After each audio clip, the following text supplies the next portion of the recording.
razão que a visão que hoje está tendo sobre a igreja, infelizmente, a destruturação, assim como está fazendo com a família, estão fazendo com a igreja, certo? O modo de dizer, com a pandemia, quando todos nós ficamos sem podermos agregarmos, congregarmos, potencializou quem? Alguns desigrejados. Me lembro que eu participei de alguns debates nessa época, em redes sociais, em grupos fechados, com judeus messiânicos, com desigrejados, e o que eles diziam? A igreja sou eu. Então a frase comum é que a igreja sou eu. Já é uma inversão de valor. A igreja ser eu não sou a igreja. E essa ideia da igreja ser eu, de uma forma sutil, começou a gerar o quê? A ideia de que eu não preciso do templo físico. Eu não preciso de uma igreja local. E o texto que foi lido aqui, ele já traz uma estruturação local da igreja. Por exemplo, a igreja que estava em Antioquia.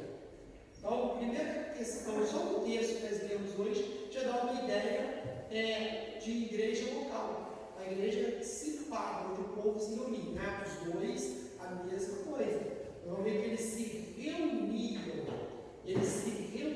juntos. Então, há sim uma necessidade da igreja, vamos chamar a igreja mística, a igreja não corporativa, mas a igreja chamada universal, organismo, isso que é o corpo de Cristo, há uma necessidade sim de congregar.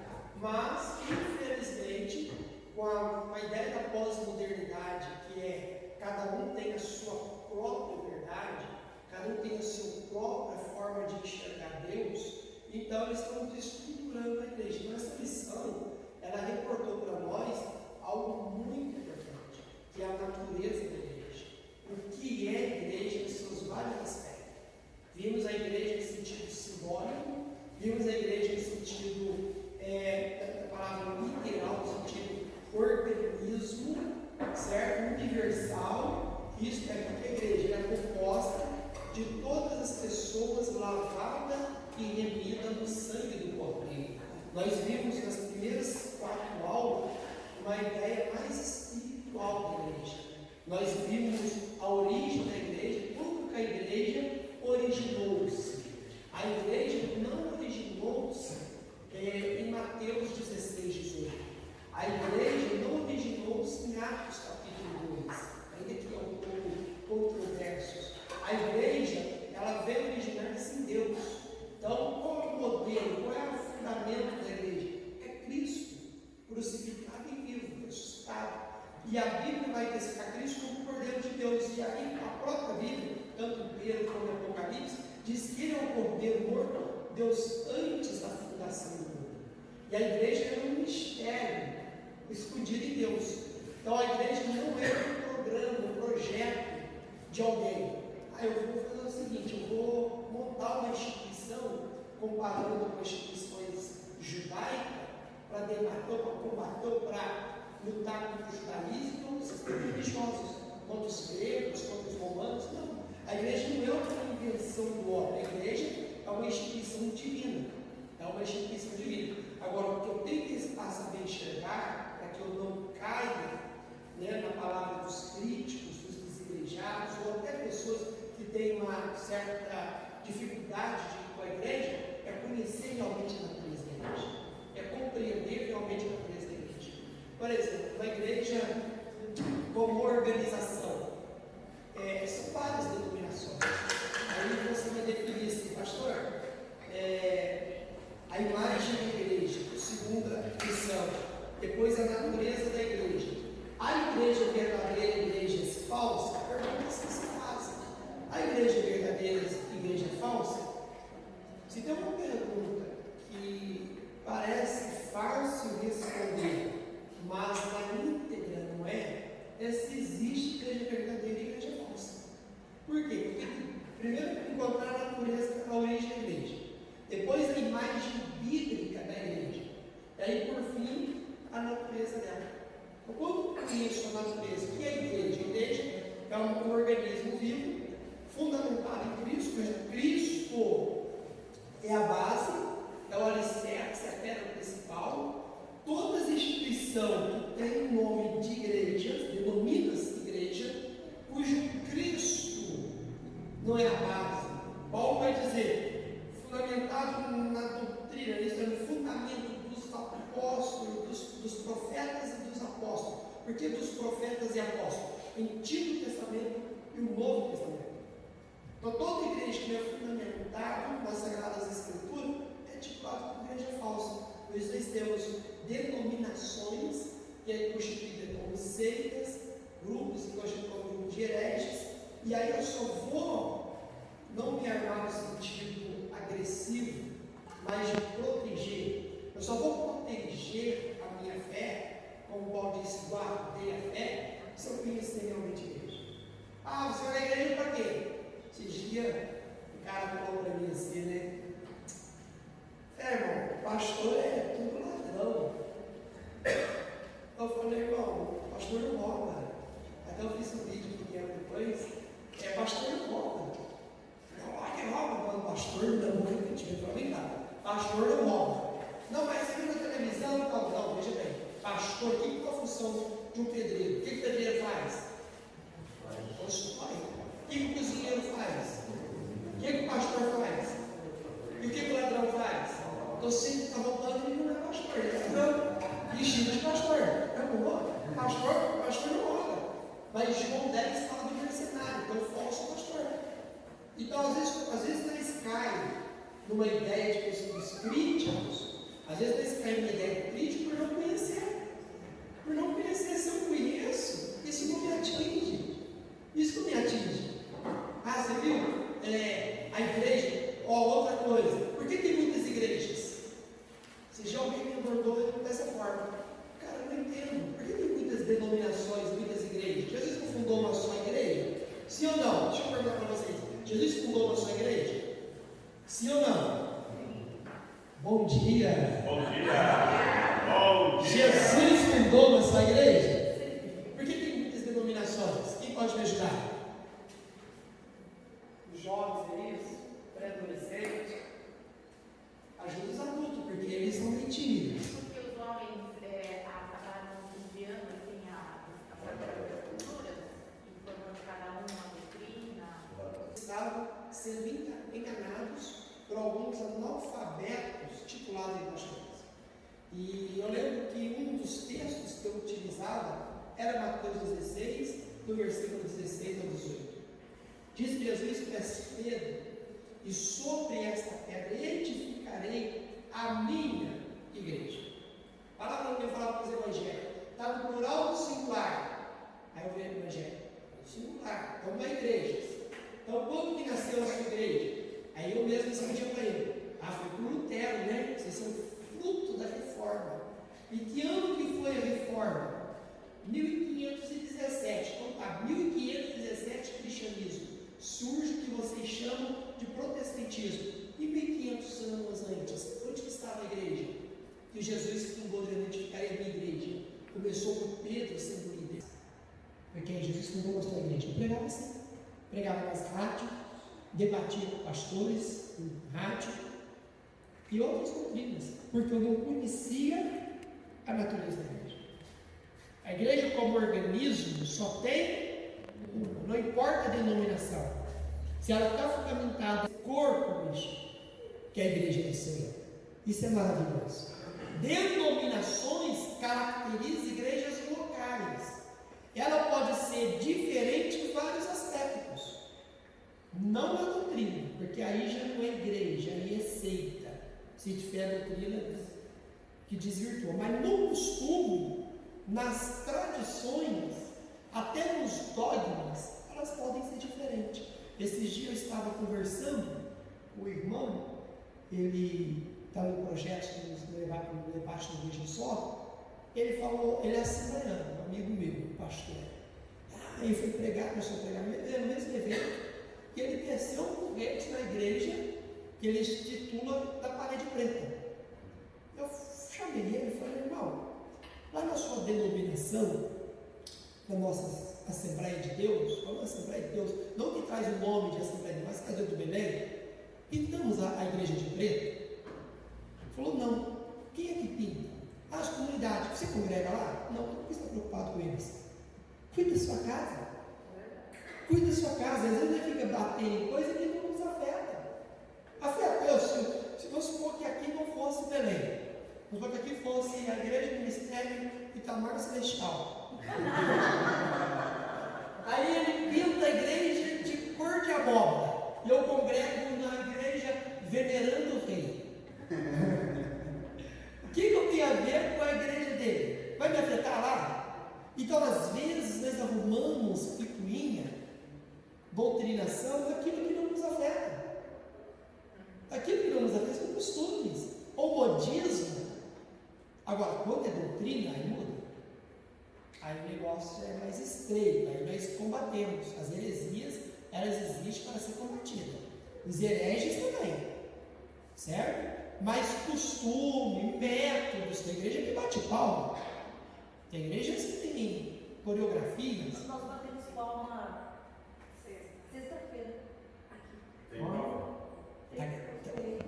Tá gravando, né? Tá gravando, né? Mas sabe que toda coisa. Tirou, né?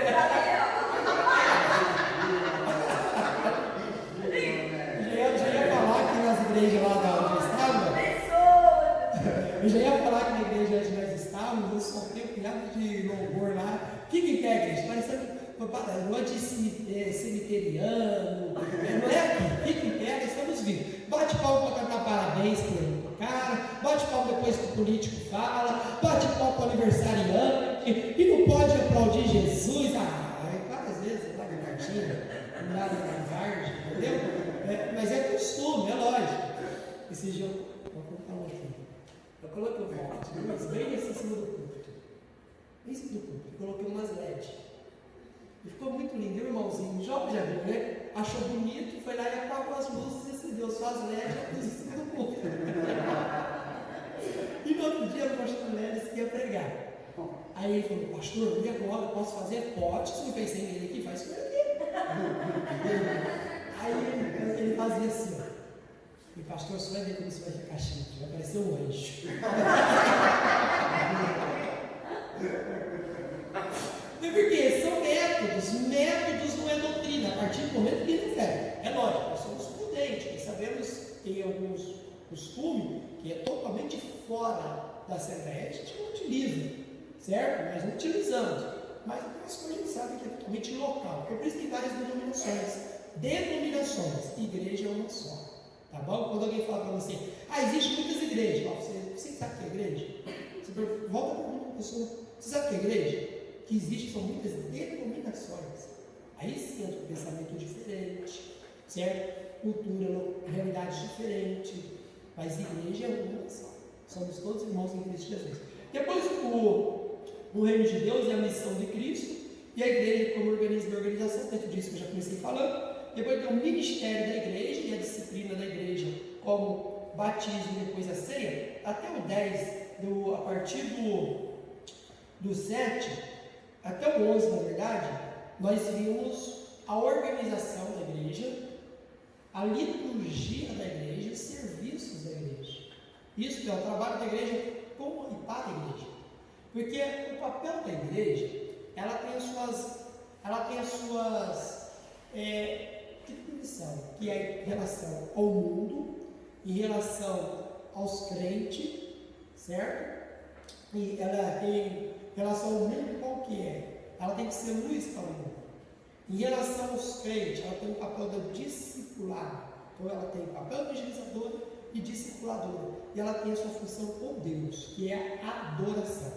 Então uma igreja saudável é uma igreja que empenha no papel da evangelização, no papel do discipulado e da adoração, em seus vários aspectos, certo? Então nós vimos isso, a doutrina da disciplina, do batismo, vimos algumas contextualizações, porque não batizamos criança, a ceia, o significado da ceia, a transsignificação da ceia, porque tem pessoas que não sabem o que significa ceia. Eu creio que na escola bíblica foi clareado bastante. E aí, o pão simboliza, o pão é literal. Jesus está presente no pão. Se ele não está, por que eu pego e oro? Eu estou praticando idolatria. Se eu estou orando no pão, depois que o pastor já orou, aí eu pego o pão e vou fazer que nem fazia com a hóstia. Jesus, você está adorando o pão. É mais ou menos a doutrina ou da consubstanciação, que nós não adotamos, que é de Lutero, que traz o vestígio do comunismo, ou transubstanciação, crendo que Jesus está literalmente no pão e no vinho. Então nós vimos que é em memória. É em memória. O ato da ceia, quando Jesus instituiu, nós vimos aqui nessa lição. Por que a igreja preza? Por que a igreja deve valorizar a ceia? Porque traz em memória o quê? Passado, presente e futuro. A morte, o Cristo vivo e o Cristo que breve voltará. Por isso que nós valorizamos a ceia. Por causa desse significado importante. Fazer isso em memória de me ratificando, então sacrificando novamente em Cristo. E aí o papel da pregação no culto. Esse está aqui. Eu não participei, confesso. Eu acredito que estava na ceia, aqui em Atibaia, certo? Que é o papel da pregação no culto. Então, creio que foi muito boa, certo? E aí cabe nós resgatar os valores da pregação, de quem prega, independente de sua idade, de sua função ministerial. O pregador tem que saber a sua missão de pregação. Qual que é a missão do pregador?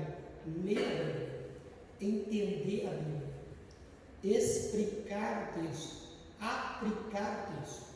E muitos de nós às vezes só lemos e aplicamos. Lemos e ainda fala assim: irmãos, eu li aqui, eu entendo isso. Não, o que você entende não me interessa. O que você entende não interessa a igreja. Mas se você leu, examinou, extraiu o que o texto diz, você vai ler a Bíblia assim: ó, o texto nos diz assim. O texto nos ensina assim. Aí está a autoridade do pregador. Não machismo. Não é de interpretação pessoal. Aí existe um pouquinho de trabalho. Pregador e professor de escola bíblica que não gasta tempo para se preparar para o uso da palavra, deveria ter vergonha de aceitar a oportunidade. Deveria ter vergonha. Porque, primeiro, que a igreja não merece um despreparado. Imagina você fazer uma cirurgia na mão de um médico que não está preparado.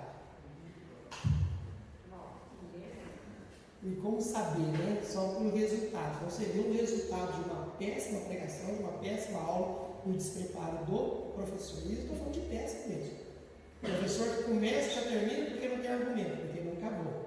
E se cavar, se não cavar no sentido de ser profundo a ponto de ninguém atingir. Não estou falando de ser tão além, não estou falando de cavar o básico da aula, de se organizar. E a pregação é a mesma coisa. Ah, o pastor não avisou que eu ia pregar, me pegou de surpresa. Você já pegou quantas vezes? Ele não te pegou de surpresa, ele te pegou relaxado. É diferente, o pastor não pega ninguém de surpresa. E se ele põe alguém e fala: não, vem, venerando, vem pregar, porque ele acredita que o venerando já prega. E aí eu falo para quem prega, as irmãs e irmãos: vem para o culto para adorar a Deus, sempre. Mas vem como se fosse o pregador, não vem para pregar, porque você é decepcionado. E aí eu fui lá, o pastor não oportunidade de me deu, mas você veio para adorar, então não vai decepcionar. Que pregando você e eu, nós somos adoradores. Ah, vou repetir, pregando ou pregando, nós somos adoradores. Mas eu venho preparado para pregar, porque eles não sabem. Um dia eu fui para um culto, falei: eu quero ir para um culto com minha esposa, hoje não quero nem na central, nem na igreja, que ninguém, é uma igreja que ninguém me conhece. Aí eu fui numa assembleia. Ai, Jesus, pior que eu não conheço ela também. Tomara que eu não tenha um terreiro, uma coisa vestida de assembleia, né? Aí fui e tal, estou sentado lá, me apresentaram, eu sentei lá atrás com a minha menina, minha esposa foi trabalhar. Nem hoje também, de manhã, o dia que eu vim à noite, ela estava trabalhando. E hoje eu vim e ela acabava de chegar em casa. Noite sim, noite não, o cara trabalha. Aí cheguei no culto, vi alguém subindo no culto e falou: vamos ouvir do pastor, né? O pastor venerando, ele prega. Aí o pastor virou para mim e falou assim: pastor Itamar, rapaz, hoje eu não estou passando bem, não sei o quê. O senhor traz a palavra? Eu, pastor, eu vim só para cantar. Vai cantar nem quem, cantar, nem quem não me conhece me dá uma oportunidade. Não sei o que é isso. Deve ser perseguição, viu? Não, eu acho que é perseguição. Vai no céu falando para Jesus, já quero ficar perto dessas pessoas que não deram oportunidade para cantar, porque cantar tão alto. Quer nem saber. Vai ter que aguentar na eternidade. Porque lá vai ser tudo aprimorado, né? Então, queridos, nós estudamos basicamente isso. Isso é igreja. E essa revista que vocês têm, igreja que todos têm, os adolescentes citaram outro tema, né? Qual foi o tema dos adolescentes citaram? Ou foi mesmo? O tema dos adolescentes? Vai ver! Me mandou hoje, foi você que me mandou. Não, qual é o título do livro? É uma revista também? É digital aqui? É. Ah, legal! Aí sim. Oi? Qual o título? É a doutrina da igreja. Isso, tá vendo? Mais ou menos na mesma linha. Conhecendo os fundamentos doutrinários da igreja. Isso é muito importante para todos nós. Então, praticamente aprendemos na mesma linha. Tá certo? Cabe nós, esses materiais aqui, eu vou confessar um negócio para vocês. São materiais que eu tenho, desde a minha conversão, que eu utilizo até hoje. Para pregar, às vezes, para achar uma explicação de um texto, porque tem muito texto que a gente não entende, entendeu? Então, tem revista de 1900 bolinha, que nem crente eu era, acho que não era nem nascido. E eu estou analisando sempre esse tema, eu tenho uma fonte. Isso aqui é uma fonte, irmãos, para a tua biblioteca. Então, você que usa digital, continua usando, mas se tiver a oportunidade de adquirir, armar a sua biblioteca, se é que tem. Abençoa, Beleza. Não você fala que tem, é só isso é retórica. Agora o obreiro você quer conhecer a qualidade de dedicação do obreiro, vai na casa dele e repara a sua biblioteca. Primeiro se organizado, segundo a qualidade do livro, só que tem uns que guardam no recanto, para ninguém pedir emprestado, né? Você viu o irmão chegou lá em casa, falou assim, pastor, você tem um livro e tal? Eu falei, tem. O senhor não me empresta? Não pede minha alma, mas não pede meu livro. É mais fácil doar do que emprestar. Tá certo? Nós entenderam que nós estudamos a natureza da igreja. Uma pergunta sobre a igreja? E nós vamos já fazer com que ele é até 10h30? É 10h30? Isso, até 10h30. No horário certo, é 10h30, né? Ou antes? 10h30 tá bom. Tá bom. Então vamos lá. É alguma pergunta, irmãos, sobre essa matéria que nós estudamos esse trimestre? Vocês, adolescentes, na matéria que vocês estudaram, ficaram alguma coisa que vocês iam apertar o professor hoje e não teve como? Olha, só um pouquinho de minha perto, eu sei dessa pergunta. É, o professor dava para ele? Então, para não merecer que o pastor levou para vocês, que vocês querem corrigir? Então vamos lá. E hoje nós vamos falar, fechar o quê? Com a missão da igreja. Certo? O que é a missão da igreja? Aqui que nós temos Deus de Marcos, capítulo de número 16, quando Jesus dá aquela ordem imperativa, pregar o evangelho a toda criatura. Em Mateus, capítulo de número 28, Jesus falou, ide, pregai a todas as nações, ensinando-a, batizando em nome do Pai, do Filho e do Espírito Santo, ensinando a guardar todas essas coisas. Depois em Lucas, capítulo 24, Jesus falou, olha, vocês ficam em Jerusalém até que do alto seja revestido de poder. Você pode analisar que só com esses evangelhos, Jesus está preparando os seus discípulos e dando uma missão. Porém, é importante entender que essa missão, no nossa lição que vamos estar estudando, certo? Trata de uma missão impelida, conduzida pelo poder do Espírito Santo. Há uma parceria na missão. E o que é missão? Primeiro, compreender o que não é missão. Missão não é a característica da igreja, não define igreja por missão. Missões é uma expressão da missão da igreja. Temos várias, mas 4 basicamente. Quais são as 4 missões ou a missão da igreja ou característica da igreja? A igreja como agente de adoração, a igreja como agente serviçal, quer dizer, aquela que serve, que é diaconia, diaconai, certo? A igreja como matria, a igreja que testemunha, e a igreja que cumpre o ID. A igreja koinonia também, que é a igreja comunhão. Então, a característica da igreja é ampla, ela não é só evangelização, mas uma das missões imperativa, responsabilidade de todo o corpo de missão ao mundo, é a evangelização. E Jesus, ele reporta isso não só na parte teórica, como na prática. Porque no primeiro tópico, nós temos a doutrina do Espírito Santo, segundo o Evangelho de Lucas. Você pode observar que Jesus, ele vai começar a fazer a missão depois que ele recebe, eu olhei Isaías 61, mas em Lucas 24, 49, ele dá a ideia do revestimento, isto é, o evangelista mostra que sem a ação do Espírito Santo no ministério de Jesus e na vida da igreja, os cristãos não estariam qualificados para ser testemunha do Senhor. Então, Lucas 24, quando Jesus fala, fique em Jerusalém, até que do alto seja revestido de poder, dínamos, certo? Ele está falando assim, sem esse poder, vocês não estarão qualificados para fazer a missão a qual propôs, a qual vos envio. E é muito interessante isso, porque eu tenho que pensar na igreja antes do Pentecoste e depois do Pentecoste. E eu pergunto a cada um de vocês, antes do Pentecoste, olha bem, vou fazer a pergunta, a igreja pregava, expulsava demônio e batizava os discípulos, no caso, na sua construção, eles faziam isso, sim ou não? Sim, eles faziam isso, certo? Porém, eles eram muito limitados. Ainda que Jesus estava ali preparando, porque em Mateus capítulo 4, o texto vai dizer assim, Jesus chamando para si quem ele quis. Em Marcos 3, 11, chamando para si quem ele quis. Em Mateus 4 fala, vinde após mim, vos farei pescadores. Então, a primeira coisa que Jesus faz com os seus discípulos é prepará-los.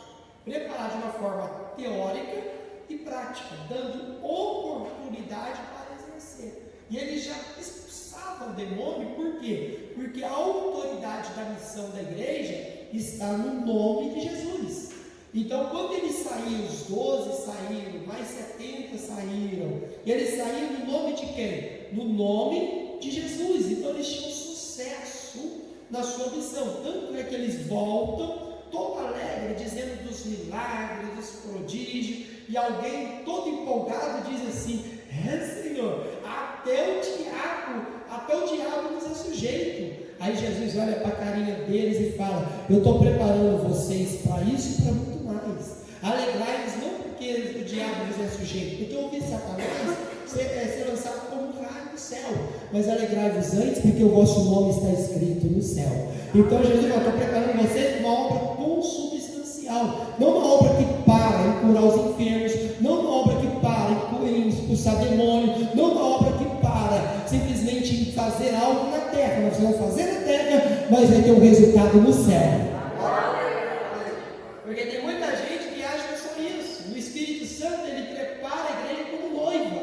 Então, até que nós chegamos lá, que nós temos a ideia da Páscoa até o Pentecoste.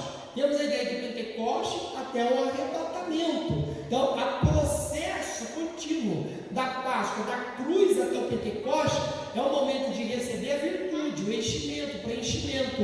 E do Atos dos Apóstolos, do Pentecoste até o arrebatamento, é o exercício da missão. Por quê? Porque a igreja ela já está preparada para esse fim. Acho que eu não entendi. Como que a igreja está preparada? Não caiamos no engano de alguns pregadores. Hoje Deus vai derramar poder aqui. Hoje Deus vai derramar unção aqui. Para de besteira. A igreja já está aqui hoje porque Deus já tem derramado o seu poder continuamente na vida da igreja.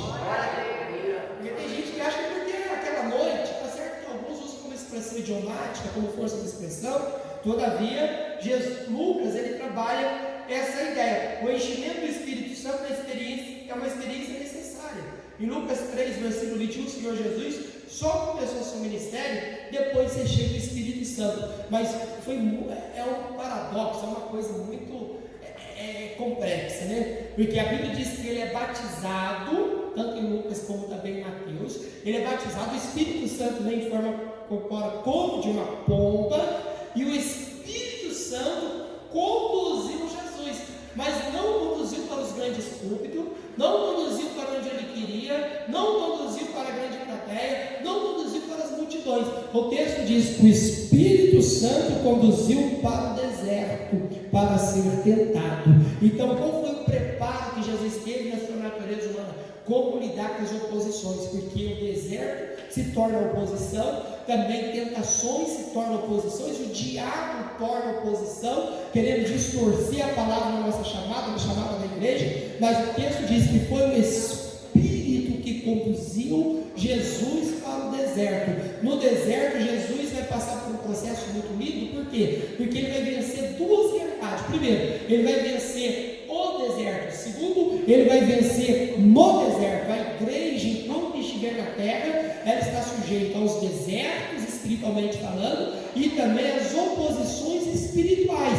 E como que a igreja vence oposições espirituais? Através do Espírito e através da palavra. Por isso que Jesus ele vai para o deserto, mas ele não vai sozinho. Jesus ele vai ser tentado, mas ele não está sozinho. Ele está revestido do Espírito Santo. Quando a igreja estiver na terra, a igreja não estará sozinha. A igreja estará revestida do Espírito Santo. Deixa eu ver se é verdade essa manhã. Isso é maravilhoso. Então, Lucas dá essa ideia importantíssima. O enchimento do Espírito Santo como experiência concreta. Como assim, pastor? Vejam bem, o enchimento do Espírito Santo é uma experiência concreta. Se por um lado Lucas apresenta o Espírito Santo como uma necessidade na vida da igreja, por outro lado, ele mostra o enchimento do Espírito Santo, ele mostra que o enchimento do Espírito Santo ocorre como uma experiência concreta na vida do crente. Nesse sentido, o livro de Atos retrata a experiência pentecostal como um acontecimento objetivo. Quer dizer, uma necessidade, uma realidade. Queridos, entre denominações e linhas doutrinárias, vocês sabem, nós temos classificações: igrejas históricas, igrejas pentecostais e as neopentecostais, a chamada, na primeira vez que eu fui fazer teologia, chamada igreja ecléticas, a igreja do povão. Então vejam bem, essas igrejas têm pensamentos diferentes a respeito do Espírito Santo. Aos sensacionalistas dizem que o Espírito Santo não atua mais com todos os dons, somente com alguns. Eu não sei qual, mas alguns para eles. Então são sensacionalistas, eles não acreditam no poder, no batismo. Até quando eu estava ouvindo essa semana, alguém dizia assim: não tem na Bíblia a igreja primavera buscando o batismo do Espírito Santo. Não existe isso, ele falando. Meu Deus, Lucas capítulo de número 11, disse Jesus: se vós sois maus, sabeis dar boa dádiva aos vossos filhos, quanto mais o Pai vos dará o Espírito Santo a quem pedir. E ele disse que não, mas Jesus disse que sim. Aí ele Jesus, né? Você escolhe quem está com a razão. Mas é sensacionalista, tem não sei quantos mil seguidores. Não vou falar não, acho que não, vamos Nicodemos, né, presbiteriano. Então veja bem, então nós temos essa ideia que os pentecostais buscam algo que a Bíblia não incentiva, é o contrário, a Bíblia incentiva, porque ser cheio é consequência da busca. E como que eu busco o batismo do Espírito Santo? Alguns elementos contribuem, algo que está se perdendo. Primeiro, eu tenho que ter fé. Segundo, eu tenho que orar, porque a fé me leva à ação. Eu tenho que crer, eu tenho que orar. Por quê? Porque se eu crer que Jesus ainda batiza, eu vou buscar orando. E orar não é fazer que Deus faça minha vontade, mas orar é justamente ao contrário. Falar: Deus, estou aqui. Senhor, o Senhor sabe. E o batismo ele é uma vitalidade, um revestimento. Eu acabei de tirar a parte do blazer, do paletó. Eu estou vestido com a minha camiseta. Você já é vestido, já é selado. Toda a igreja já tem o Espírito Santo. Mas no batismo, uma efusão. É mais ou menos assim. Já viu aquelas cenas de um vulcão? Um documentário, as lavas dentro do vulcão, borbulhando? Não é assim? Então você é aquele vulcão, nós somos aquele vulcão. Quando confessamos a Cristo, já temos o Espírito Santo. Mas quando vem o batismo do Espírito Santo, já viu o vulcão entrando em erupção? Pegou ou não? O Espírito já está. Você não vai receber o Espírito, já recebeu quando confessou a Cristo. Porque foi Ele que te convenceu do pecado, da justiça e do juízo. Nós somos selados pelo Espírito Santo. O batismo do Espírito Santo não é selo. Nós somos selados na nossa conversão, como propriedade exclusiva de Deus. Mas quando fomos batizados, aquele vulcão que estava inativo, o Espírito Santo, que estava borbulhando, falando do amor de Deus, eclode. Por isso que o crente batizado com o Espírito Santo, ele não consegue ficar sem falar de Jesus, ele não consegue ficar longe dos cultos, ele não consegue ficar sem dar glória. Ele se sente incomodado, irmão, quando ele está no ambiente que Cristo é o centro, o ambiente está frio, está indiferente, porque o Espírito Santo testifica de Cristo, e se habita nele, atua nele, ele quer glorificar o nome de Jesus. O Espírito Santo faz isso. Jesus fala em João 7,39, porque é de receber o Espírito Santo, e em João vai narrar 38, ele fala isso, que crê em mim, como diz a Escritura, do seu interior jorrarão rios, porque já habita, do seu interior jorrarão rios de água viva. Aí o versículo 39 do capítulo 7, e ele dizia isso sobre o Espírito Santo que haveria de receber. Agora entenda, o Espírito Santo já estava, mas só que ele não estava na revelação, na operação, na ministração do Cristo glorificado. Por quê? Porque Cristo não tinha sido glorificado. Agora, quando Cristo morre, ressuscita e é glorificado, o Espírito Santo desce. Quando ele desce, vai testificar o Cristo glorificado. Por isso que culto não é lugar de velório, culto é lugar dos vivos. Deixa eu ver quem pode entender isso. O Espírito Santo testifica o Cristo glorificado. Aí você vai nos cultos, as pessoas começam a cantar, parece que está na missa da Quaresma, na missa de sexta-feira da Paixão, irmão? Porque na Quaresma, que acabou agora, sexta-feira, com a sexta-feira da Paixão, a Quaresma, na liturgia romana, na Quaresma não pode falar aleluia nas missas, nos trabalhos litúrgicos. Tem muito crente assim, parece que está vivendo tempo de penitência, Cristo está sofrendo, tem uns que está vivendo a sexta-feira da Paixão, Cristo está sendo morto, tem está vivendo o vazio do sábado, mas a igreja tem o sepulcro aberto, e o sepulcro vazio, o berço da igreja, onde o nosso Cristo vive e o Espírito Santo testifica. Então, isso que o Espírito Santo faz, por isso que o nosso culto é vibrante. Por isso que quando a gente eu fico incomodado, irmão. Quando eu vou pregar em alguns lugares que eu vejo que o nosso está meio assim, eu pergunto até se o pastor for amigo meu, se não for, às vezes eu pergunto também. Pastor, se eu encontrar alguma bata do Senhor, que parece que só falta uma bata. Aí no final só falta ele dar uma bênção apostólica assim, o Senhor esteja com... Não dá. Culto pentecostal é um culto vibrante. Porque tem gente que vibra para tanta coisa, irmão. Vibra aí com o campeão da Libertadores do ano de 2024, São Paulo. Vibra aí por tanta... irmão. Vibra por tanta coisa.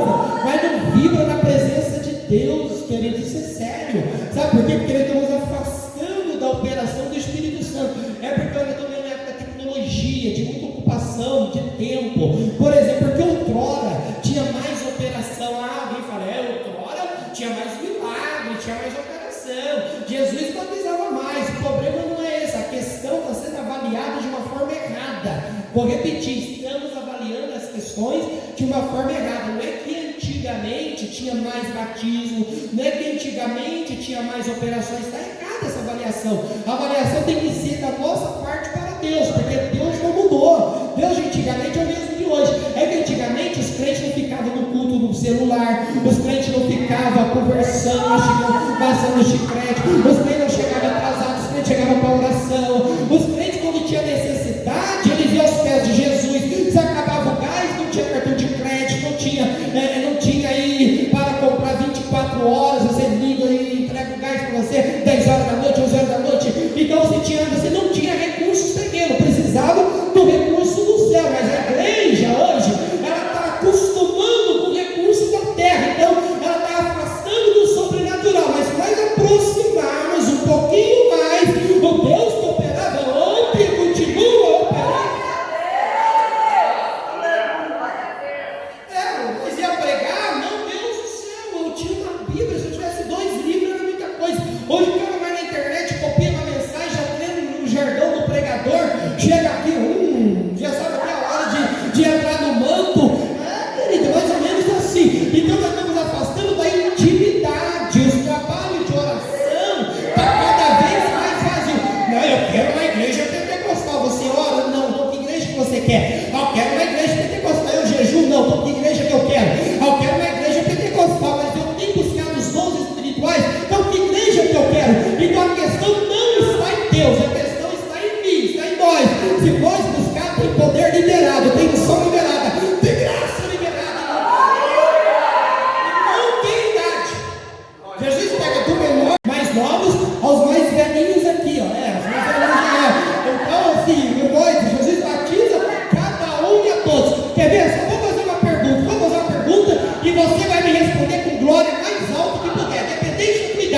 Quantos acreditam que Jesus ainda batiza com o Espírito Santo? Busquemos. Quem Jesus batiza, Jesus renova, Jesus dá dom, Jesus usa. Isso é maravilhoso. Isso é maravilhoso. E observamos que aí você tem a doutrina pentecostal clássica. É muito interessante isso. Por que doutrina pentecostal clássica? Porque o pentecostalismo ele passou por algumas mudanças. E aí no clássico, nós que somos da Assembleia de Deus, por exemplo, quando eu ia no monte orar, eu ia orar. Mas eu não ia no monte orar porque eu entendia que lá era sacro. Que lá é mais poder. Tanto é que depois veio surgir isso. Eu nem lembrava de folhas. Veio isso uns tempos depois. Começa também no monte buscar graveto. É fundo, né? Tá bom. Mas um dia eu fui na casa do meu irmão. Aí ele falou assim: meu irmão não acreditava. Assembleano que inclusive pregou para mim quando era católico. Eu ia trabalhar com uma bata franciscana, com um crucifixo, saía da missa, dos grupos de oração, ia para o serviço, chegava de bata, tudo lá, uma franciscana, também é franciscano. E eu não fiz voto de pobreza, não fiz os votos oficiais, mas eu segui a linha teológica dos franciscanos. E eu lembro que ele pregava muito para mim, só que eu converti e tal. Aí um dia eu estava no sul de Minas, agora eu falo força de expressão, mas uns 6 anos atrás, e aí o irmão falando dele que eles foram no monte e eles pegaram um graveto, levaram para ele e começou a falar em coisa estranha. Eu falei: isso é demônio, irmão, espírito de engano. Aí ele virou para mim e falou: nossa, pastor, a teologia deixa incrédulo? Eu falei: irmão, não sei se deixa quieto, né? Que não deixa ser enganado com isso daí, eu tenho certeza. Me deixa, irmão, porque eu sou ateu. Para tudo aquilo que tem fundamento bíblico, eu sou ateu. Você falar para mim que tem dom de profecia, eu creio, eu estou tutando. Já fui pregar, quando Deus usar alguém em profecia, eu vou baixar o microfone, porque eu também tenho que ter sensibilidade. O profeta aqui sou eu sou expoente da palavra. Eu sou expoente da palavra quando estou pregando. Tem que ter sensibilidade. Já mandei calar a boca também, né? Já baixei o microfone e deixei Deus. Igual voltei também, mas também estava pregando. Porque Deus tem a forma de trabalhar, não é do meu jeito. Irmão, o ser de Deus não cabe na minha percepção, não cabe na minha crença, não cabe no meu dogma e não cabe na minha teologia. Porque se ele couber, ele deixa de ser Deus. Ele é infinitamente maior do que tudo isso. Então ele tem um jeito de trabalhar assim. O pastor começar o culto à noite, Deus já começar a tomar na hora da leitura introdutória, é Deus que está tomando e pronto. Ele quebra paradigmas. É Deus que está no controle. Nós temos nossa forma de conduzir, para não virar bagunça. Mas no meio da nossa organização, Deus tem a sua manifestação. Então o pentecostalismo tem mudado muito. Porque vamos definir o pentecostal. Primeiro, um crente que buscava, orava, era batizado com o Espírito Santo, falava em língua como consequência da oração. Hoje, com o modismo, aí você tem a primeira onda do pentecostalismo. Meia da década de 70 para frente, tem a segunda onda do pentecostalismo. Aí surge a Universal, a Igreja da Graça, Internacional, e surgem várias outras semelhantes, que tem a matriz como essas. Qual é a diferença dessas igrejas? É que o pentecostalismo sempre buscava a questão do poder do Espírito Santo, batismo do Espírito Santo, questões do reino dos céus, certo? E essas igrejas, o próprio Brasil entende isso. Quando essas igrejas começam, algumas partes delas não começam com ideia errada. O próprio Brasil está passando por um processo diferente. Na década de 70 até o período da década de 80, o Brasil passava por um período político muito difícil. Há transições, assim, política, de governo, ditadura, todas essas coisas. Então o pobre era pobre. As inflações, lembra que era. Você comprava. Se você tiver dinheiro para comprar arroz, só o arroz hoje, se deixava amanhã, você não conseguia comprar. Então o pobre era pobre. Não se imaginava o pobre comprar carro, comprar casa. O pobre era pobre. Então não tinha teologia da prosperidade. Com as mudanças políticas e mudanças das moedas que o Brasil passou, até chegar onde estamos, aí começou a ter um controle. E tem como é que congelaram tudo, aí lógico, você congelou tudo, e economicamente falando, lá na frente vai vir a conta. Certo? E também temos essa questão de economia. Não vou dar aula de economia porque eu sou péssimo em economia. Eu só gosto da economia quando você vai receber amanhã, né? Glória. Mas é importante entender que essa mudança social e política no Brasil influenciou a doutrina da igreja. Por que influenciou? Porque não tinha uma teologia da prosperidade. Era inconcebível um pobre ter alguma coisa na igreja. Tinha, em raras exceções. Aí com a mudança, os pobres começaram a ter acesso a carro, a casas. E então, automaticamente, o que a igreja entende? A igreja sempre pregava o quê? Tem gente que está preparando para estudar 4, 5 anos na faculdade, Jesus está voltando, irmão. Não era assim que era o pentecostalismo? O crente não podia passear porque era a teologia do diabo. Quem passeia o diabo, mora em Jó. De onde vem? De andar pela terra e passear por ela. A teologia do passeio era diabólica. Então o crente ficava o quê? O que o crente tinha? Ou escola, trabalho, igreja. Era sempre a vida do crente pentecostal. Somente isso. Se o crente pensasse na praia, que estava naquela época escondido, porque ele tinha redes sociais. Entendeu? Então assim, mas a ideia da igreja naquele período era essa. E o pentecostalismo nesse contexto, o que acontece? O mundo muda economicamente, mas a igreja mantém as suas tradições. Continua proibindo os crentes de ter e coloca a pobreza como virtude. E pode ver que antigamente, pode ver, hoje aqui está mudado. Você que é mais rico, antigamente na igreja sofria. Viu, irmão? Você que tem dinheiro, sabe, né? Isso, toma posse. Pode revelar, o pastor vai pedir o restante do dízimo. E tem para quem é rico, guarda você que já está rico, tem a oferta da igreja e tem a oferta do sacerdote, tá? Tem que aprender isso, acho que a gente não vai ensinar. Então vejam bem. Então, o mundo passa pelo processo e o ter começa a fazer parte da realidade. Só que a igreja pentecostal continua a teologia do céu. Então, a apologia contra a teologia do céu, pelo amor de Deus. Então, que a igreja focou que o crente não podia conquistar. Tanto é que quando entrava um rico na igreja, a igreja tinha dificuldade de lidar com o rico. Tinha muita dificuldade, porque o rico era sinônimo de avareza. Aí tinha os pastores mais simples, os pregadores mais simples, que pregavam que o dinheiro é a raiz de todo o mal. E a Bíblia nunca falou isso, mas eles pregavam. Então nós achávamos que a riqueza era o inimigo da espiritualidade. Sim ou não? O que aconteceu com as igrejas Neo, a segunda onda do pentecostalismo? Trouxe a teologia da prosperidade. Ainda que com um fundamento primário boa, ela foi se distorcendo. Por quê? Porque os líderes começaram a ver nela um campo vasto de riqueza particulares. E aí cresceu a teologia da prosperidade.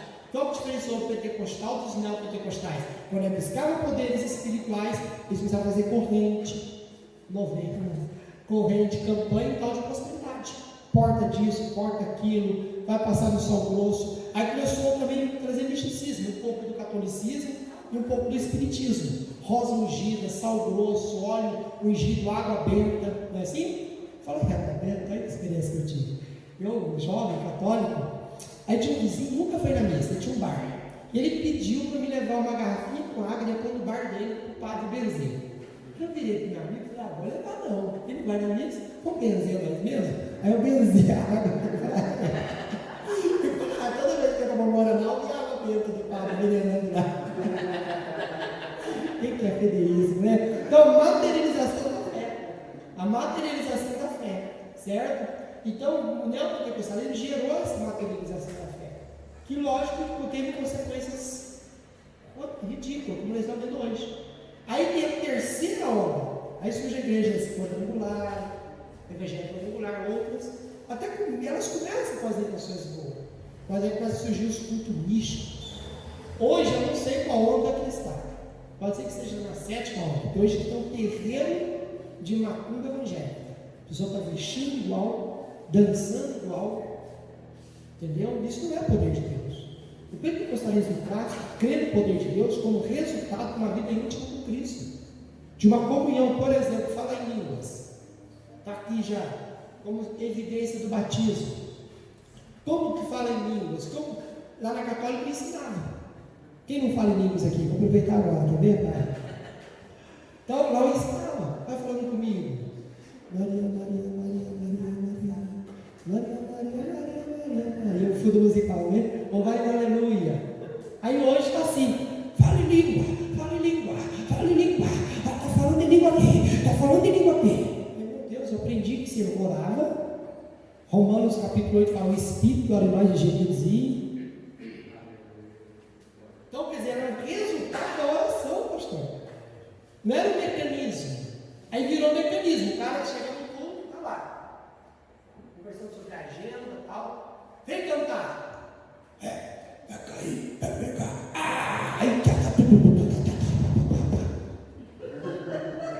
E fala que é língua, é língua do céu, é do céu da boca. Porque a língua estranha, como evidência, e da boca da onça ainda, né? Porque a língua estranha, o batismo do Espírito Santo, ela é resultado de uma vida íntima. Se nós não incentivar a busca de uma intimidade com Cristo, nós vamos ter movimento vestido de pentecostal, mas não é pentecostal, porque aí você vai ver um punhado de gente dizendo que é cheio do Espírito Santo, mas na prática está vazio e isso já é cheio de outra coisa. Então, irmãos, mudou muito. Aí você vê a necessidade da igreja e nós, fala de nós agora. E nós, infelizmente, em alguns lugares, as igrejas Assembleia de Deus, pelos líderes despreparados, sem raiz, porque aí falta um dirigente aqui, pega isso e põe lá. Só que não deu preparo. Última vez que eu levei alguém para ser presbítero e diácono, já estava no setor, mas eu sento com a pessoa. Não, explica para mim o que é presbítero. Explica para mim o que é diácono. Aí ele vai explicar. Então, você sabe que tem duas formas, né? Tem o diácono e o diacho. Tem o presbítero e o presbicho. Então, eu vou te explicar o que é, porque você não vai falar que você é diácono. Você, olha bem, eu falei para o irmão, você é diácono e faz o serviço de presbítero. Ninguém te cobra como presbítero, porque você é diácono, né? Te aplaude. Mas quando você for presbítero e não exercer como presbítero, você vai ser cobrado. Você está pronto? Você está pronto? Aí eu vou conversando, orientando. Tem que preparar, irmãos. Porque senão o povo brasileiro gosta de modismo. E aí o pentecostalismo vai enfraquecendo. Essa manifestação vai enfraquecendo. Por quê? Porque Deus não vai fazendo parte desse contexto. Mas uma invenção humana. Uma invenção humana. Então, vamos aproveitar essa matéria e resgatar o desejo de ser batizado com o Espírito Santo, o desejo de falar em línguas estranhas. Agora, pega isso para nós caminhar para o próximo tópico. Falar em línguas tem duas vertentes. O falar em línguas como sinais, e é bíblico, a revista dá referências, inclusive, em Atos 2:4, 10:44, na casa de Cornélio, Atos 19:6, dá uma expressão também em Atos 8:14-25, no trabalho do evangelista Filipe, certo? Então Jesus batizou e teve evidência física, mas o falar em língua como evidência, escute isso. Paulo fala que nem todos falaram em línguas. Então pode dizer que a pessoa seja batizada no Espírito Santo, fala em línguas como sinal e depois nunca mais. Por incrível que pareça. Por quê? Já foi batizado, mas só que pode ser usado em dom. Sabe qual é o nosso problema? Eu falei agora esse tempo aí. É que a gente acha que os dons do Espírito Santo também, pelo amor de Deus, irmão, só é dom de língua, profecia e curar os enfermos. Só isso. Irmão, Deus opera com o dom da ciência, da sabedoria, a gente nem percebe. Então tem gente que é batizada com o Espírito Santo, não fala em língua, mas tem o dom da sabedoria, o dom da ciência. E contribui para a igreja. Porque temos que ver com é amplo o negócio. Não podemos minimizar o poder de Deus. Porque não está tendo o Espírito Santo. Está operando sim. Está operando sim, o discernimento de Espírito. Exemplo. Esses dias eu fui na nossa denominação, aí cheguei lá, teve essa batucada. Meu gringo, eu não aguento. Quem me conhece sabe que eu não aguento. Aí eu virei pro irmão que mais entrou no ré. Comecei a pregar, falei, meu irmão, como que foi? O que o irmão viu? Fora os que caíram, né? Você foi arrebatado, você viu o quê? Não vi nada, então para de palhaçada. Deu até cansado, né? Irmão, Deus, quando manifesta a glória, minha carne pode até não suportar o campo de terra, mas essa experiência vai gerar resultado no meu espírito, na minha alma e no meu corpo. Pessoal, a coisa aleatória não é aleatória, Deus não trabalha com aleatoriedade, Ele trabalha com propósito. Você acha que você está aqui aleatoriamente? Está aqui porque tem propósito. Então, esse pentecostalismo novo tem sufocado o pentecostalismo clássico. E muitos de nós, pode ver as nossas campanhas. Nós vamos fazer o congresso de jovem, fica a dica, nós vamos fazer a proposta de campanha de oração. Para Jesus abençoar, para Jesus batizar, para Jesus salvar. Hoje não, que cor que vai ser a roupa, como vai ser meu cabelo, que maquiagem que eu vou usar para combinar com o uniforme. Agora eu estou com trota desse negócio na minha cabeça, eu tenho que pensar, deixa meu cabelo crescer, para fazer trancinha também, sei lá como vai fazer. Mas estou preocupado com coisa supérflua. Tem até congresso que briga por causa dos hinos, briga por causa da cor, briga por causa do uniforme. Eu queria mais no joelho, eu queria mais em cima, eu queria mais embaixo, eu queria com botão, eu queria sem botão, eu queria com a florzinha, eu queria sem. Irmão, cadê a campanha de oração para Jesus usar o pregador, usar o cantor, usar o departamento, salvar a vida, batizar o Espírito, levar a dor espiritual? Você vai voltar a esses princípios? Olha, seja com rosa ou sem rosa, com botão sem botão no uniforme, seja cor for, Jesus vai batizar, Jesus vai renovar, Jesus. Vai mudar tudo. Hoje o pregador fraquinho e o pregador venerando não prega nada, mas é o Espírito Santo que atua. Quem vai ser o cantor, mas não vai ser o venerando, não, porque não vai ser luta. Mas Jesus opera. Está entendendo? É o propósito que a igreja tem. A igreja se reunia com o propósito de orar, de jejuar. Pode ver Atos capítulo 13, eles tinham um propósito, eles oravam e jejuavam. Nós repetimos a leitura. E a igreja era completa, tinha profeta, tinha doutor, mas tinha manifestação do Espírito Santo. Isso que é importante. Isso que é importante. Nós não podemos deixar ser sufocado com esse modismo. Vamos fazer campanha. Campanha do quê? Campanha da portas aberta. Tá, vai abrir para todo mundo? Não vai. Vamos fazer campanha dos 7 mergulhos de Naamã. Você está em pecado? Você está com lepra literal? Qual tipo de lepra que você tem? Vamos fazer a campanha revelando o segredo do céu. Vai ler Bíblia. Pastor, sabe qual é a campanha? Eu vou deixar, tem que falar isso sempre. Eu sou muito questionado nisso, até no privado, no PV. Eu não sou contra a campanha. Eu prego nunca essa campanha. Realizo o propósito também.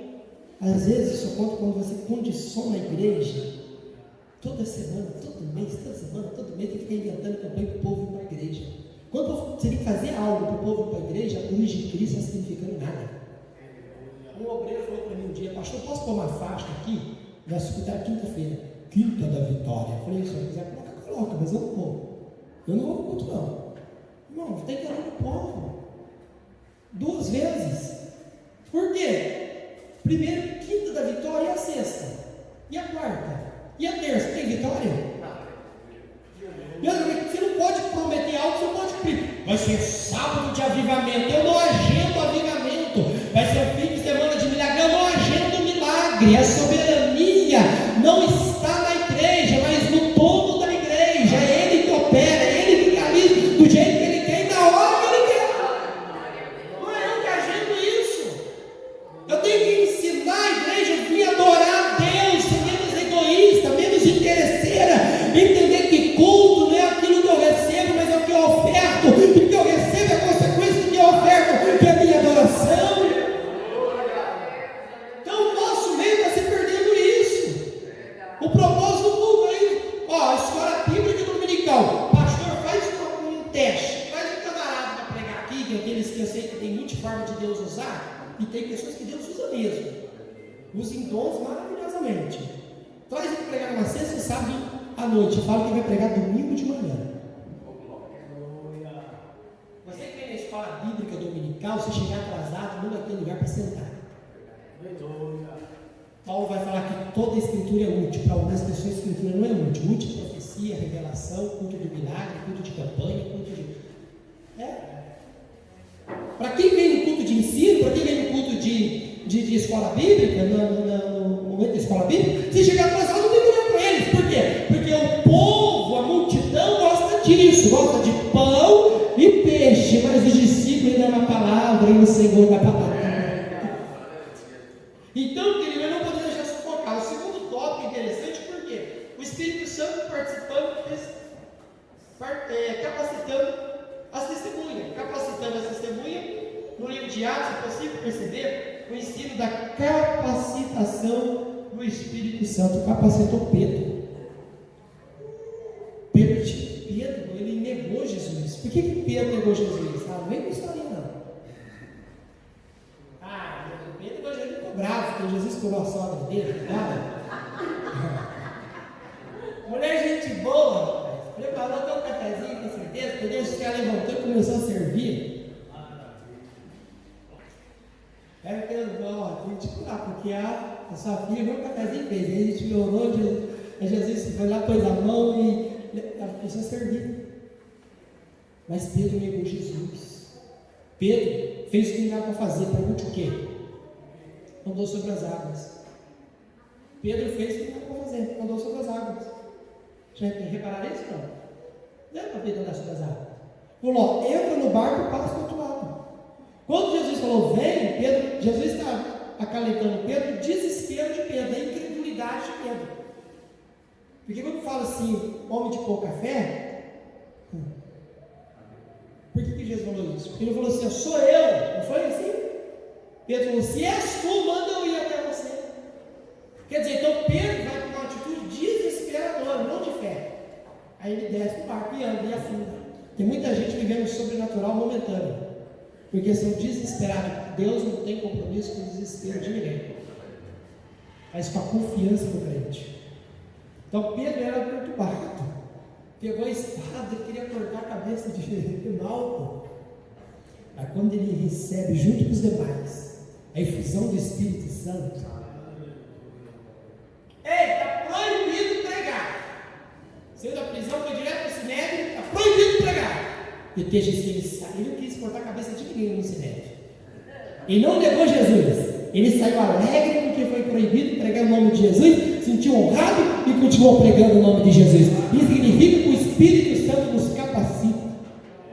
Vem ao encontro das nossas limitações.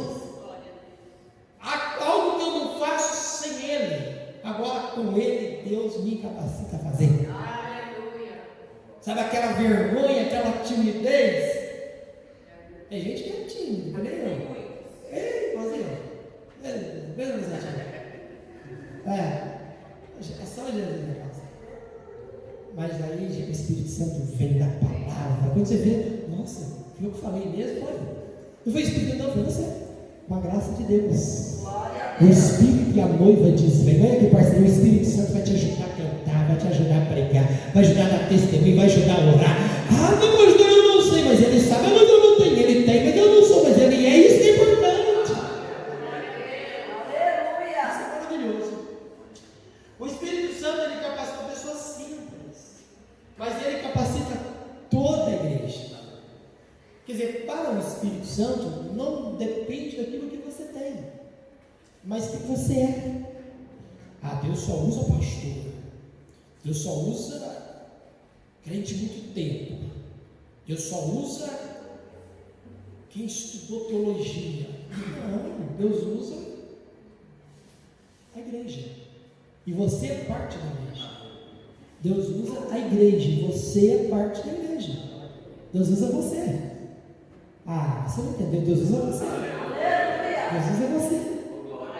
Ele usa a igreja. Ele capacita a igreja.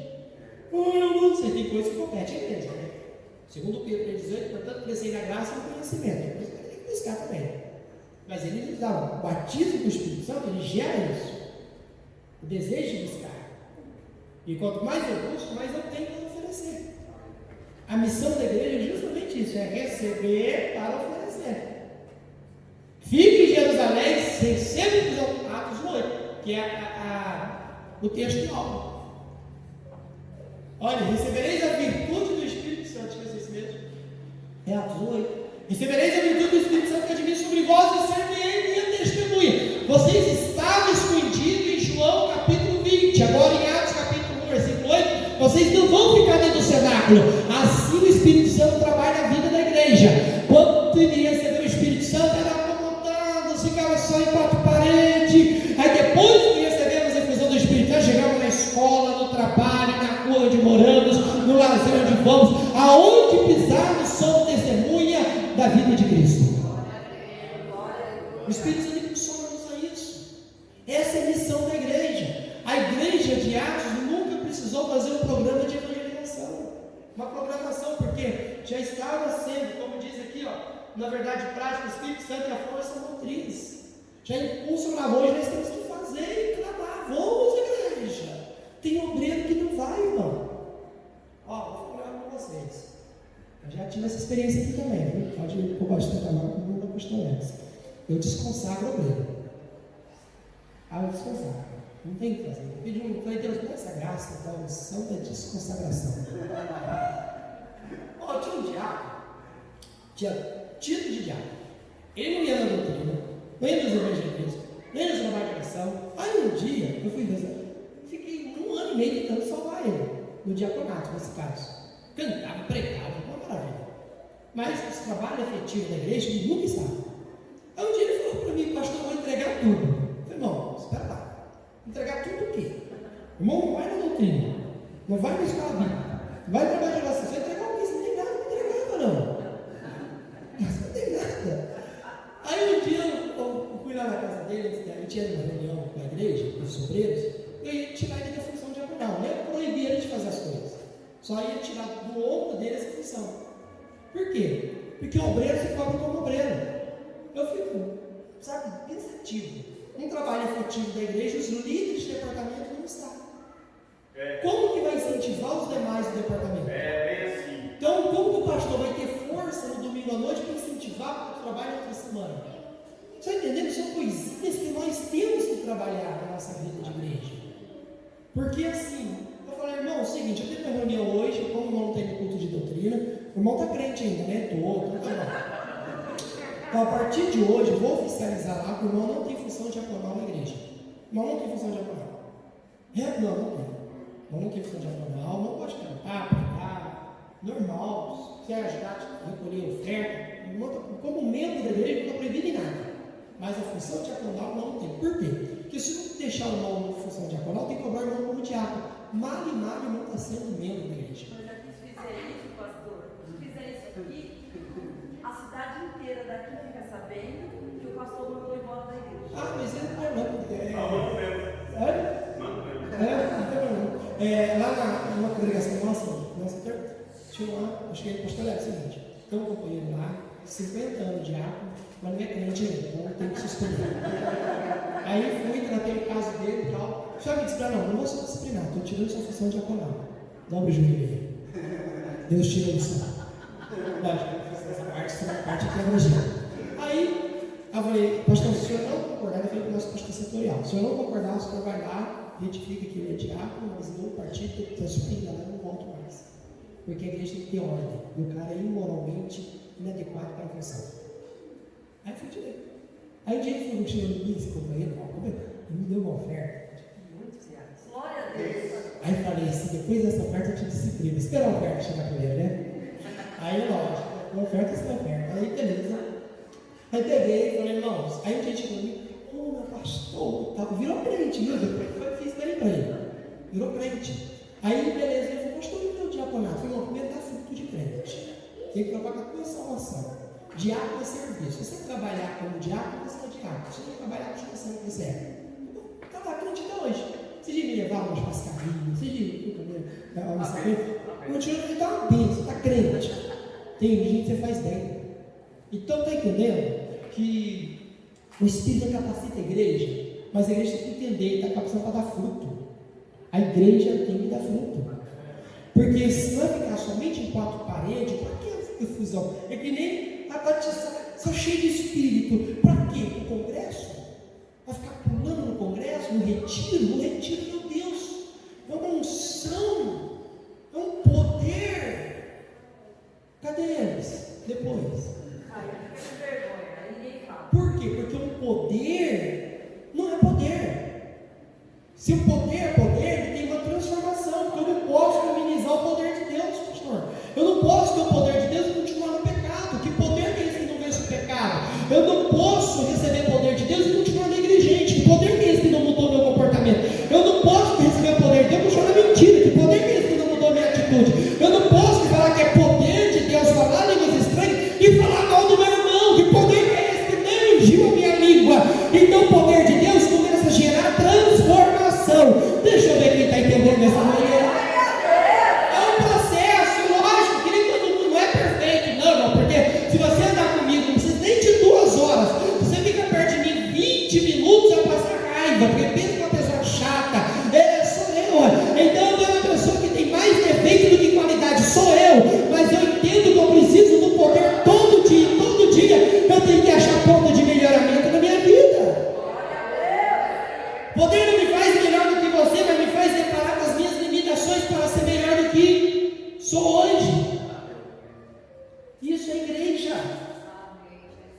Terminar o congresso, meu Deus, quando termina o congresso eu falo, olha, o culto de terça-feira o culto de sexta vai quebrar tudo, porque os irmãos receberam tanto poder, era o irmão marchando, era o irmão falando línguas estranhas, profetizando. Aí você vê um cara profetiza no culto de congresso e nunca profetizou no culto de ensino, porque não vem.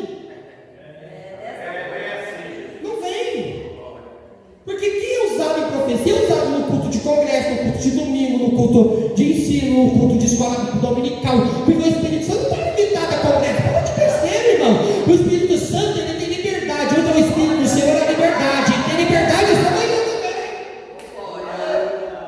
E aí eu encerro que a igreja, o Espírito Santo, ela é fonte da grande missões, certo? A grande missões. Em que aspecto, pastor? Igreja e missão. Por que a igreja começou em Atos dos Apóstolos em Jerusalém? Por que ela foi inaugurada lá? Porque já tinha uma profecia em Isaías capítulo 2, que de Sião sairá a minha lei, mas de Jerusalém a minha palavra. Então, quando eles lá estavam, olha que maravilha, foi muito lindo. Estavam vários povos, porque é uma das 3 festas nacionais de Israel. E ali eles recebem a infusão do Espírito, começam a falar ali conforme o Espírito Santo conceder a eles, e eles começam então a ser cheios. Quem está do lado de fora do cenáculo vê o movimento lá de dentro, escuta o barulho, porque crente pentecostal faz barulho não gera poder de Deus, mas poder de Deus gera barulho não gera Pentecoste gera barulho, e aí quem está de fora escutaram, eles estão bêbados. O que aconteceu? Saiu Pedro e os outros começaram a pregar. Eles pregaram na língua deles, eles eram galileus, mas todos entenderam na sua própria. Eu falei que até 10 vezes. Pega isso, né? Eu tenho que falar. Deus preparou o cenário, Deus de êxito. Porque lá em Êxodo, quando Deus revelou a Torá, ele falou em uma voz. E o texto diz em hebraico a palavra calote, que é eles viram a voz. Pensou? Olha, o pastor Itamar fala para a senhora assim: nossa, eu vi a voz. Você escuta, mas lá no hebraico tá, eles viram a voz. Só tem uma forma de ver voz. Se ela materializa, Jeremias 23 fala assim: não é minha palavra como martelo e como fogo, como martelo que se lança a pedra e como fogo. Minha palavra, quando o rabino lê essa palavra, os rabinos, ele lê assim: ó, você pegar o martelo e passar na pedra. O que vai acontecer? Passar o aço do martelo na pedra. Aí sai o quê? Faísca.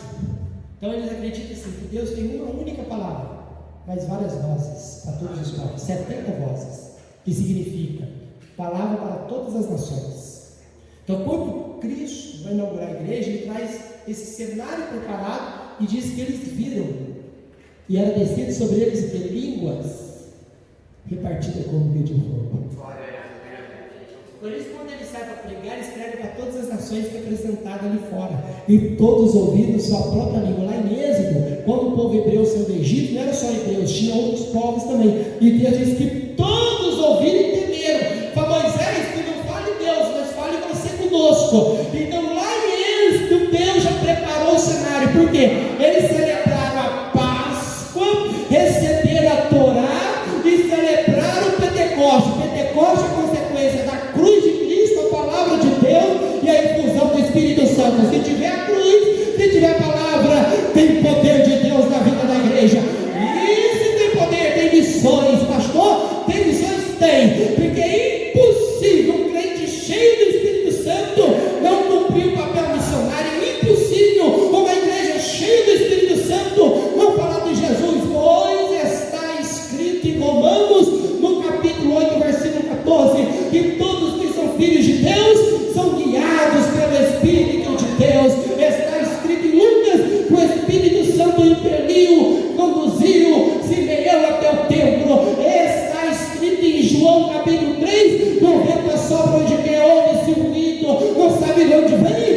que nós possamos vivenciar. Isso não é matéria teológica, é matéria prática, que nós possamos buscar a cada dia, lembramos disso.